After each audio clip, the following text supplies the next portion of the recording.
Hello, and welcome to another episode of the Small Town Tourist Podcast, where we experience and explore everything that makes small towns great. I'm your host, Abby Graves, and today we're talking with someone who I am super excited for. Jen Kroska is opening a new dance studio here in the St. Cloud area. It's going to be over in Waite Park. It's called Encore Dance Studio. Now, I've been a dancer pretty much my whole life. As far back as I can remember, I did Just for Kicks starting at the age of 3.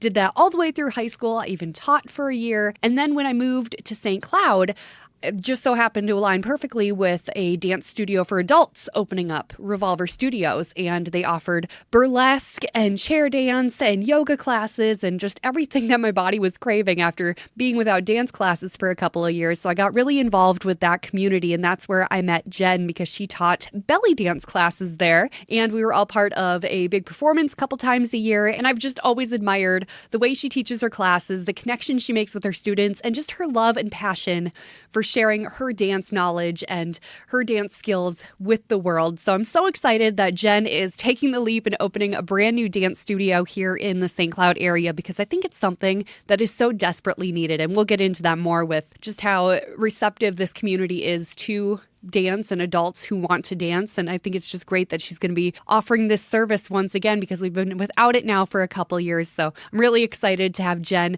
going out on this new endeavor. And I'm really excited that she took the time to talk with me about it. So please enjoy our time hanging out with Jen Kroska, aka Ziva Azul, for all of you familiar with her dance work. So come on home, claim your throne when life gets you down. It's nice to know there's somewhere to go where folks care about you. We can't give you the world, but we'll give you a crown. 'Cause you're the queen of our hometown. Okay, so we start every podcast. I make people tell me their name, where they're from, and what they do. So go ahead whenever you're ready. Okay, my name is Jen Kroska. My dance name is Ziva Azul. I am a St. Cloud native, born and raised here, been here forever. I took a little hiatus to Monticello when I got married, but I'm not a commute person. That's when I realized what road rage is, and yeah, I'm not a commute person, so I'm back. And you've been back for a little while, right? Several years. Yeah, I think I'm going on 8. Okay. Maybe. Yeah.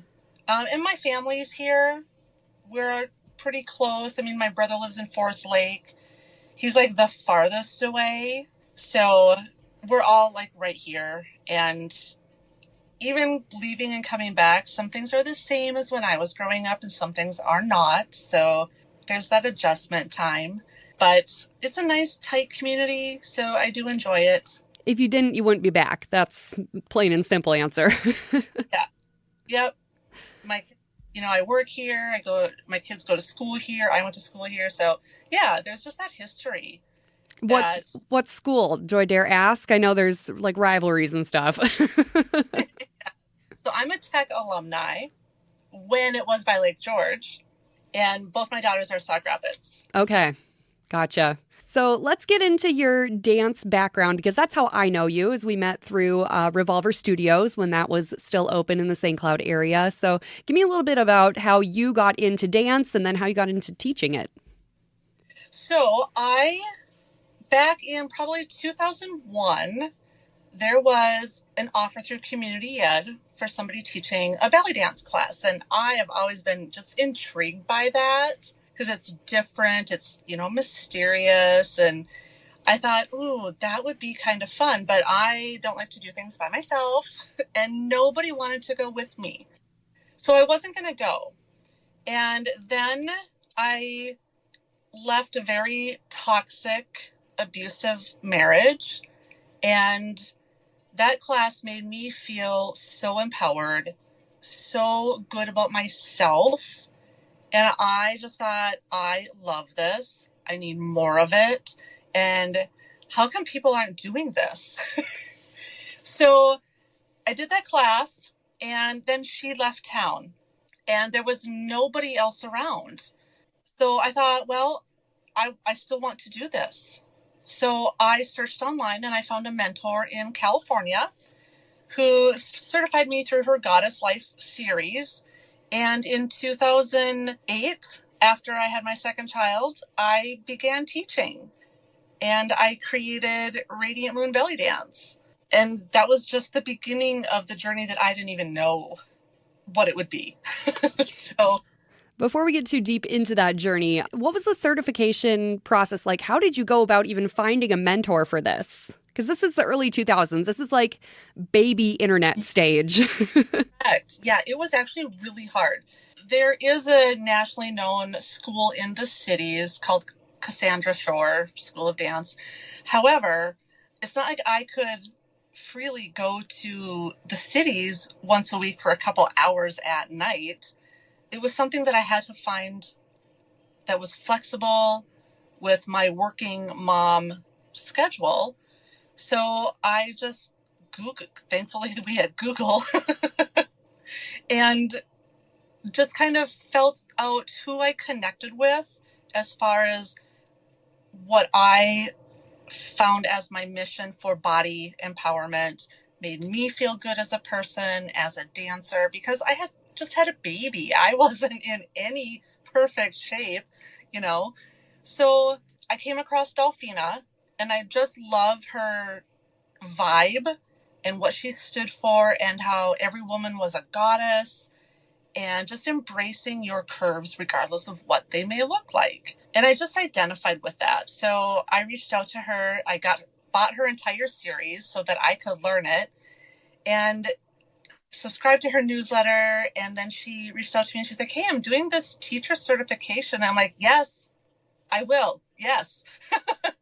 So it was all online, doing a phone call because FaceTiming wasn't a thing then. So it was just all emails and telephone. And it took a year because I was, had a new baby. So it took a longer time than normal, I think. But it felt good to accomplish that. And then I brought that to the community, which felt even better. And that created my teaching journey. It was really kind of a gift that you gave yourself that you in turn turned into a gift you can give to other people. Exactly. Yeah. And I consider myself a forever student because with times changing, there's always something new to learn. And I'm a forever teacher because I just want to bring that feeling to everybody. And it's so cool. So you've been teaching more than a decade now. Yeah. That's wild. Yeah. So I started off in Monticello through community ed and then in Annandale. And then when I moved back to St. Cloud, I went through Sauk Rapids, St. Cloud, Sartell Community Ed. Then I found Studio Jeff, the Ballroom Avenue. And then Scarlett decided to open up Revolver. And I'm like, yes, I want to do this. And that just opened up a whole new avenue for the dance world.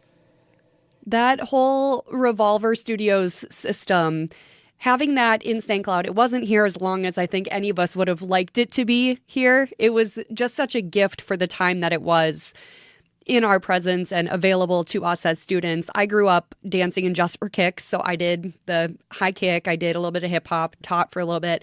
And once you become an adult and you're not doing dance anymore, you don't realize how much you miss it until you don't do it.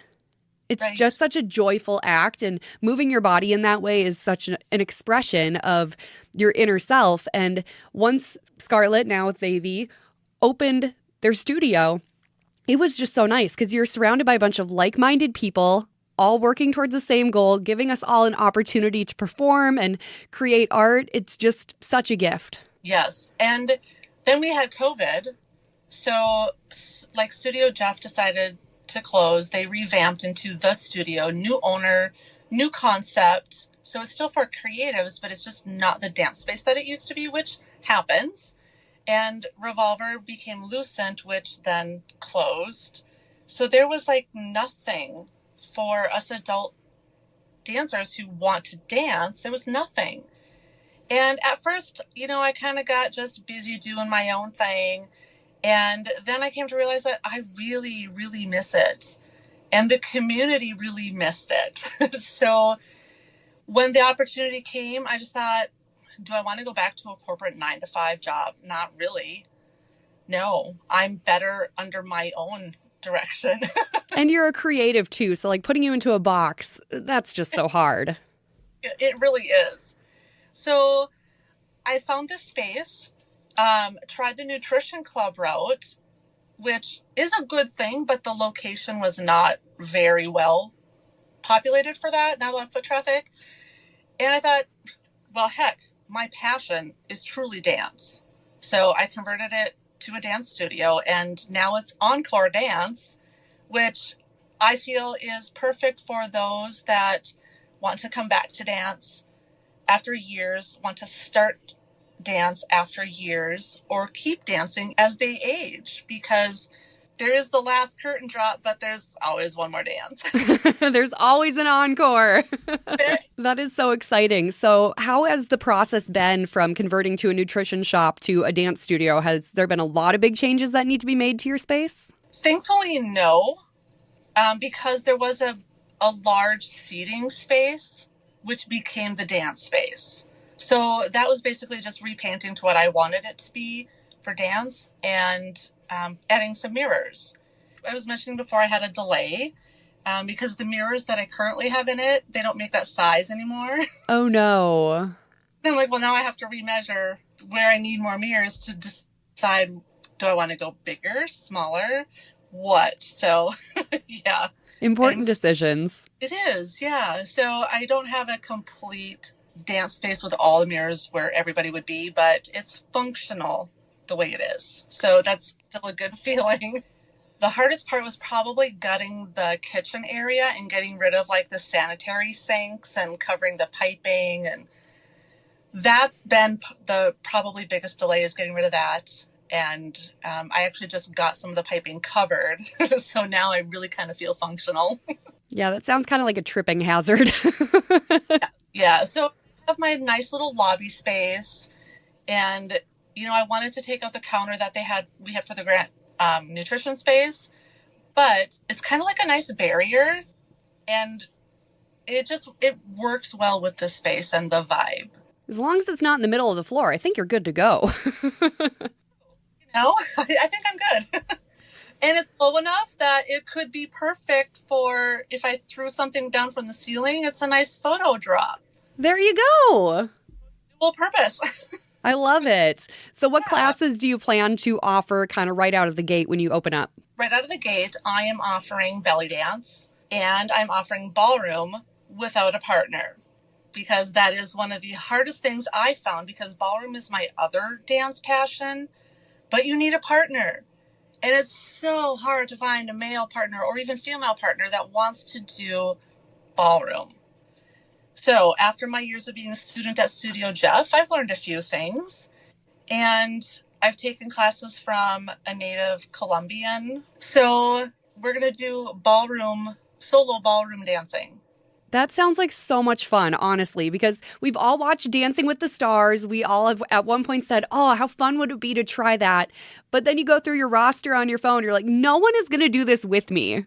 Exactly, yes. Yeah, and after COVID, most places that offered ballroom, where you would like change partners so that everybody had a chance to partner dance, they don't do that anymore. So I'm going to offer where you don't have to have a partner. That is so awesome. So how are you kind of structuring these classes? Is it going to be a drop-in system? Are you going to have like kind of a punch card thing going on? How can people attend the classes? Well, the punch card is probably going to be rolled out down the road. I've interviewed 2 people for potential instructors, because I do have somebody from the cities coming up to do a chair dance class every couple months, but I want somebody on a consistent basis, because chair was big here and people want it again. They miss it again. They love the burlesque. So I want to bring those back. So as far as right now, I will offer like weekly classes, like a series class, which you do the entire series. And then I'll have some one-off classes, workshops that they can sign up for on their own for those classes. But I'm going to wait till I get more instructors to really develop some kind of membership program or punch card kind of deal. Okay, but it's a thought in the works at least. Yes. Yeah. Very cool. I am so excited for this to come back because we are part of a group on Facebook of previous members from Revolver, Lucent, and everyone is popping up in there all the time going, oh, I miss this. Oh, I miss this class. I miss these people. So it's going to be just so nice to have your new studio as a resource for us here in central Minnesota. Definitely. And I'm, being located in Waite Park, free parking. Always a luxury. It is. Unfortunately, for some of us, that does make or break where you do business, unfortunately. So that is one of the luxuries is free parking. And I'm at a location by Anton's where there's not a lot of evening activity. So the parking lot's pretty open. So you're over in that Anton's kind of mall area? Yeah, Riverwood Mall. Okay. Cool. Yeah, that is a great parking lot. That's one of the few in this town where I don't feel like I'm going to get T-boned every time I go into it. Exactly. You just got to maneuver around right now. Well, and they'll get fixed. Yes, absolutely. The whole state's a pothole at the moment. Oh, goodness, it is. Well, I'm super excited for you. Where can people find more information about your dance studio online? So my website is in progress right now. But in the meantime, I do have a Facebook page. And it is Encore Dance Studio. And then I do have an Instagram page, which I'm not super Instagram savvy. I'm learning it. So that'll develop. But it is Encore Dance Studio _MN. Okay, both easy to remember. Yes. When do you plan on hopefully having your opening? So I'm going to be officially opening May 1st. And then I've got like a veil belly dance class, a Latin moves class, and a shimmy workshop all lined up, ready for people to just come check out the space, experience what we can do there. Perfect timing because everyone is so antsy right now with all the melting snow. They just want to be out and about and doing things. Yes. Yep. Well, I am so excited for this. Yes. And hopefully, at least one of the two people that I interviewed will jump on board, whether it's May or June. I'll just be excited to have other class offerings there as well. If there are dance instructors that are tuning into this, can they reach out to you if they are interested in teaching? They absolutely can. They can either find Ziva Azul on Facebook. They can go to the Encore Dance Studio Facebook page and message me. Yeah. Reach out. Do it. Definitely. Because if you know how to teach dance, you got something to offer in a community that's hungry for it. Yes. And I don't have a degree in dancing, but sometimes life experiences and what you've learned throughout your dance career can make up for it. Knowledge, experience, and passion can take precedence over a degree. I'm right there with you. I went to school for being a radio DJ, so I'm a firm believer that life experience will get you a long way. Yeah. That's awesome. Okay, cool. Well, thank you so much for taking the time to talk with me. Everyone, please go follow Encore on the social medias. Be on the lookout for the website and get ready for grand opening this coming May in Waite Park. Yes, absolutely. It's going to be a blast. Thank you so much. Thank you, Abby. Thank you for tuning in to the Small Town Tourist Podcast. I'm your host, Abby Graves. Our theme song is Queen of Our Hometown by Rachel McIntyre Smith. You can stream it wherever you listen to music. And be sure you follow Rachel at Rachel McIntyre Smith on all social media platforms. You can find her online too at rachelmcintyresmith.com. You can find the Small Town Tourist online at the Small Town Tourist on Instagram and Facebook. And of course, on our blog, thesmalltowntourist.com. Please leave a rating and review of this podcast, and we'll catch you back here next week for another episode.